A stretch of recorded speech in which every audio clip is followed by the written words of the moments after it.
ආයුබෝවන් මේ දිනවල ලෝක ජනමාධ්‍යයන්හි ප්‍රධාන මාතෘකාව ඉරානය. වසර 47කට පස්සේ ඉරාන ඉස්ලාමීය ජනරජය ඉතා විශාලතම සහ භයානකතම විරෝධතා රැල්ලට මේ දිනවල මුහුණ දෙමින් සිටිනවා. දැන් සත් දෙකක් තිස්සේ පවතින මේ විරෝධතා රැලිවලට එරෙහිව ආරක්ෂාංශ දැන් දැඩිව ක්‍රියාත්මක වෙන ආකාරයක් පේන්න තියෙනවා. බටහිර මාධ්‍ය නම් කියන්නේ 500කට අධික විරෝධතාකරුවන් පිරිසක් දැන් මිය ගිහිලා කියලා. හැබැයි ඒවත් තහවුරු වෙලා නැහැ. ඒ අතරවාරේ ඇමරිකානු ජනාධිපතිවරයා ඍජුව තර්ජනයක් කරනවා. ඒ තමයි විරෝධතාකරුවන්ට එරෙහිව තවදුරටත් ඊරාන් රජය අවියායුධ භාවිතා කළොත් ඇමරිකානු හමුදාමේ මැදිහත් වීමක් ඊරාන්ට එරෙහිව කරනවා කියලා. හැබැයි ඊරානය ඒකට කියන්නේ එහෙම දෙයක් කළොත් අනිවාර්යයෙන්ම මැද පෙරදිග පවතින ඇමරිකානු කඳවුරු වලට දැඩිව පහර දෙනවා කියලා. කොහොම නමුත් ඊයේ දිනේදී ට්‍රම්ප් නැවතත් කියනවා ඔවුන් ඉරාන්ට එරෙහිව ගන්න ක්‍රියාමාර්ග ගැන ඔප්ෂන්ස් ගැන දැන් සලකා බලමින් සිටිනවා කියලා. ඉතින් අද කතාව ඇමරිකානු ජනාධිපතිවරයා සතු ඔප්ෂන්ස් මොනවද? අහලා බලන්න කතාව. ඉරානයේ පවතින මේ විරෝධතාවලට ඇමරිකානු සහාය ලැබෙනවා කියලා කියන්නේ ඇමරිකාවට හමුදාමය මැදිහත් වීමක් කරන්න වෙනවා. මොකද දැනටමත් මේ CIA එක ඊශ්‍රායලි මොසාඩ් එක ඉරානය තුල ඉතාමත් දැඩිව ක්‍රියාත්මක වෙනවා. ඉතින් මේ විරෝධතාකරුවන් පිටුපස ඇත්තටම මේ CIA එක මොසාඩ් එක ඉන්නවා. මොකද මේ ඉරානයේ පවතින ඉස්ලාමීය ජනරජය එහෙම නැත්නම් මේ හાર્ඩ්ලයින් ආණ්ඩුව ඉස්ලාමීය ආණ්ඩුවට එරෙහිව ඉතා විශාල ජනතාවක් ඉරානය තුල ඉන්නවා. ඉතින් ඔවුන් ඉතා පහසුවෙන් ඇමරිකාවට අවශ්‍ය දේ කරගන්න යොදා ගන්න පුළුවන්. ඒ වගේම කලින් හිටපු ෂා රජපෞලට හිතවත් පක්ෂපාතීත්වය දරන පිරිසකුත් ඉරානය තුල සිටිනවා. ඉතින් මේ විරෝධතාවල පිටිපස්ස සිටින්නේ ඔවුන්. කොහොම නමුත් ඇමරිකාව හමුදාමේ මැදිහත් වීමක් කළොත් මොන විදියකද කරන්න පුළුවන්? අපි මේ ඔප්ෂන්ස් ටික බලමු. මේ ඔප්ෂන්ස් වලින් පහසුම ඔප්ෂන් එක තමයි ඇමරිකාවට ගුවන් හමුදා යොදාගෙන ඉරානයේ ප්‍රබල මර්මස්ථාන වලට පහර දීම. ඒ වගේම රජයේ ඉලක්ක නායකයන් ඉලක්ක කරගනිමින් ගුවන් ප්‍රහාර එල්ල කිරීම තමයි ඇමරිකාවට තියෙන පහසුම විදිය. මොකද ඉරාන ගුවන් හමුදාව ඉතාම දුර්වල එකක්. පහුගිය කාලයේ පැවති ඊශ්‍රායල් දින 12 යුද්ධෙදී ඉරාන ගුවන් හමුදාව දුර්වලයි කියලා ඉතාම හොඳින් පෙවුණා. මොකද ඊශ්‍රායල් ගුවන් යානා ටෙහෙරාන් අගනුවර ගුවනේ බලය පවා ගත්තා. ඒ වගේම ඇමරිකානු ගුවන් යාන ඇවිල්ලා ඉරාන්ට බෝම්බ දාලා ගියා. ඒ කිසිම අවස්ථාවක ඉරාන ගුවන් ආරක්ෂණ පද්ධති හරියට ක්‍රියාත්මක වුණේ නැහැ. ඔවුන්ට ඒ තරම් ගුවන් ආරක්ෂණ පද්ධතිය ඇත්තෙත් නැහැ. ඒ වගේමයි ඉරාන ගුවන් හමුදාවට නවීන ගුවන් යාන ඇත්තෙත් නැහැ. මේ නිසා ඇමරිකාවට ඉතා පහසුවෙන් ගුවන් ප්‍රහාර එල්ල කරන්න පුළුවන්. හැබැයි ඒ ගුවන් ප්‍රහාර එල්ල කරලා කොතරම් විනාශයක් කරන්න පුළුවන්ද කියලා ප්‍රශ්නේ තියෙනවා. මොකද ඉරානය කියන්නේ විශාල රටක්. විශාල ප්‍රදේශයක් ආවරණය වෙනවා. ඉතින් මේ නිසා ටෙහෙරාන් අගනුවර මර්මස්ථාන වලට ඒ වගේම රජයේ ඉලක්ක වලට ඔවුන්ට පහර දෙන්න පුළුවන්. 1990 දශකයේ සර්බියාවට එහෙම නැත්නම් එදා යුගෝස්ලාවියාවටත් මේ විදිහේ මැදිහත් වීමක් කළා. හැබැයි යුගෝස්ලාවියා කියන්නේ කුඩා රටක්. ඉතින් දවස් 70 ගණනක් තිබුණු මේ යුද්ධෙදී යුගෝස්ලාවියාව සරෙන්ඩර් වුණා. හැබැයි ඉරානය ඒ විදිහට ගුවන් ප්‍රහාර වලින් සරෙන්ඩර් කරන්න පුළුවන්ද කියලා ප්‍රශ්නේ තියෙනවා. ට්‍රම්ප්ට මේ ගුවන් ප්‍රහාර එල්ල කිරීමේ ඔප්ෂන් එක තුල මේ නායකයන් ඝාතනය කිරීම එහෙම නැත්නම් අර වෙනිසුලාවේ කළා වගේ මදුරෝ පැහැරගෙන ගියා වගේ එකක් කිරීම වගේ ඔප්ෂන්ස් උත් තියෙනවා. විශේෂයෙන්ම ඉරානයේ ප්‍රධානියා අයතුල්ලා අල් කමේනි. ඔහු ආධ්‍යාත්මික නායකයෙක්, සුප්‍රීම් ලීඩර්. ඔහු තමයි ඉරානයේ ප්‍රධානියා.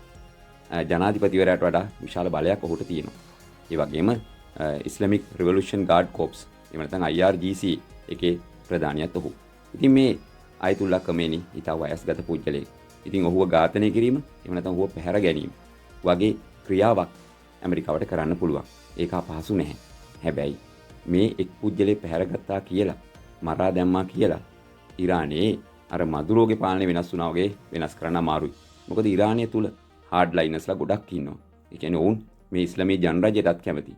ඒ නිසා ජනාධිපතිවරයා හෝ මේ සුප්‍රීම් ලීඩර් මරා දැමීම තුල ඇමරිකාවට ගන්න පුළුවන් වාසි ඊටම සීමිතයි. මේ විදිහට ඇමරිකානු ගුවන් හමුදාව ඉරාන්ට ප්‍රහාර එල්ල කරන්න ගත්තොත් මේ විරෝධතාවලට යම් හානියක් වෙන්න පුළුවන්. මොකද මේ ඉරානය කියන්නේ බෙදුණු රටක්. 50% විතරම මේ ඉස්ලාමීය ජනරජයටත් කැමතියි. ඒතකොට 50% විතර තමයි මේකට විරුද්ධ. ඔවුන්ට ඕන නිදහස් රටක්. ඒ කියන්නේ මේ ආගමික රටක් නෙමෙයි. ඉතින් ඇමරිකාව වගේ රටක් මැදිහත් වෙලා Tamanට බෝම්බ හෙලද්දී මේ විරෝධතාකරුන්ට එරෙහිව යම් කිසි බලවේගයක් රජයට සහාය දක්වන්න පුළුවන්. ඉතින් ඒක නිසා ඇමරිකාව ප්‍රවේශම් වෙනවා. මොකද ඇමරිකාව ඉරාන්ට මැදිහත් වුණොත් අර සිරියාවට, ලිබියාවට ඉරාකයට කළා වගේ ඉරානයේ තත්ත්වය එහෙම තියෙන එකක් නැහැ. මොකද ඉරානය ඊට වඩා වෙනස් රටක්. ඉරානය කියන්නේ ෂියා මුස්ලිම් රාජ්‍යයක්.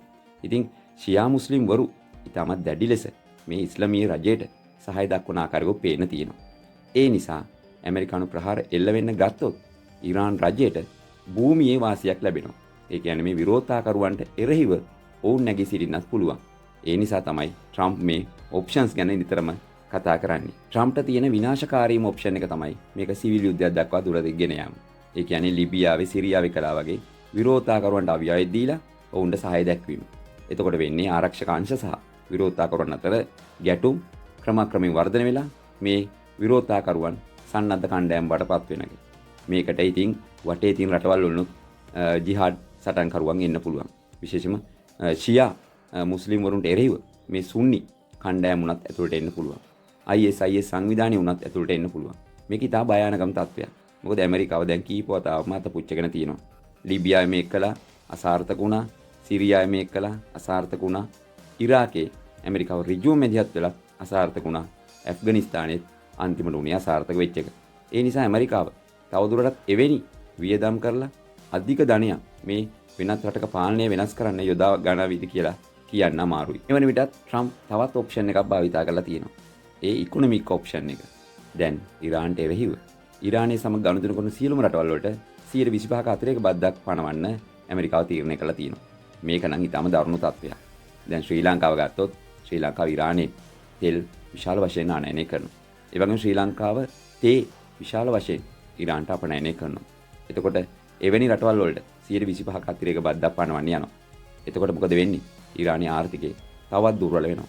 ඉතින් මේක තමයි ට්‍රම්ප් සතු තියෙන ප්‍රධානතම වී. ඇත්තටම හමුදාමය ක්‍රියාමාර්ගකට වඩා මේක දරුණුයි. දැන් ඉරානයේ වැටලා තියෙන තත්ත්වය හැටියට තවදුරටත් ඔවුන්ට මේ ඔවුන්ගේ ආර්ථිකය කඩා වැටුණොත් ඔවුන්ට ඉන්නම් බැරි වෙනවා. විශේෂයෙන් ඉරානයේ ප්‍රධානම තෙල් ආනයනකරුවන් දෙදෙනා වෙන්නේ චීනය සහ ඉන්දියාව. චීනය කියන්නේ ඉරානයේ විශාල වශයෙන් තෙල් ගන්න රටක්. ඉතින් චීනයට ඉන්දියාවට වගේ රටවල් වලටත් මේක සෑහෙන බලපානවා. ඉතින් ඉරානයේ ආර්ථිකය තවදුරටත් විනාශ කරනවා කියන්නේ මේ රජයේ කාල සීමාව